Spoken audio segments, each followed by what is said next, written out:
दो चीजें हैं, आज कथा में आई है तो आप लोगों के स्मरण में आ जाए। जिसके घर में औलाद नहीं है, संतान नहीं है,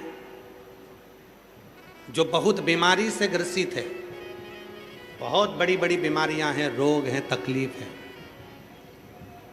ये दो व्यक्ति जिसके औलाद नहीं है,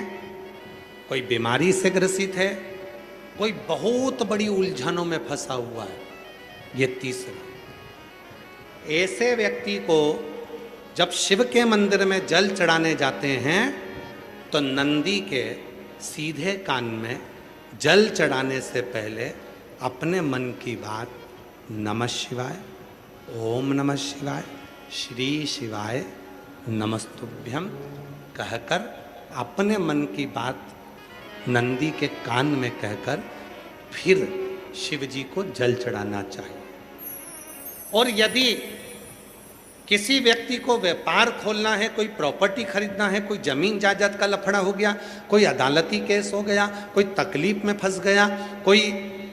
नौकरी नहीं लग रही है, कोई सर्विस नहीं हो रही है, कोई बहुत एग्जाम दे लिया, 1-2 नंबर से दे रहा है, कोई कंपटीशन एग्जाम में नहीं निकल पा रहा है, तो उस व्यक्ति को पहले जल चढ़ाना चाहिए, फिर आकर नंदी के राइट कान में, सीधे कान में ही नंदी के अपने मन की बात कहकर वापिस अपने घर की ओर आ जाना चाहिए। दोनों में अंतर है, दोनों में। जैसे किसी नारी के गर्भाशय में अगर गठान हो जाती है, शरीर में किसी भी स्थान पर गांठ हो गई, कहीं चेस्ट पर गांठ हो गई, छाती में गांठ हो गई, उदर में हो गई, बच्चादानी में गांठ हो गई, या किसी पुरुष के किसी शरीर में गांठ हो गई, तो उसको क्या करना चाहिए? शिव जी के मंदिर में जब वो जाए, शंकर भगवान के मंदिर में जब नंदी के उल्टे कान में, नंदी के लेफ्ट कान में अपने मन की बात कहकर नमः शिवाय, ओम नमः शिवाय, श्री शिवाय नमस्तुभ्यम बोलकर एक दुर्वा शिव जी को चढ़ाकर जल समर्पित कर देना चाहिए। पहले बोलना है, फिर दुर्वा चढ़ाना है, फिर जल चढ़ाना है। आती समय उस दुर्वा को उठाना है, थोड़ा सा जल झेल लेना है, मंदिर के ही दरवाजे के बाहर उस दुर्वा को चबा चबा कर खाकर जल का आचमन कर लेना है। लगभग 1.5 महीने कर कर देखो, उसके बाद जांच कराओ, आपकी गठान गल चुकी होगी, समाप्त हो रही होगी, वो गांठ अपने आप समाप्त।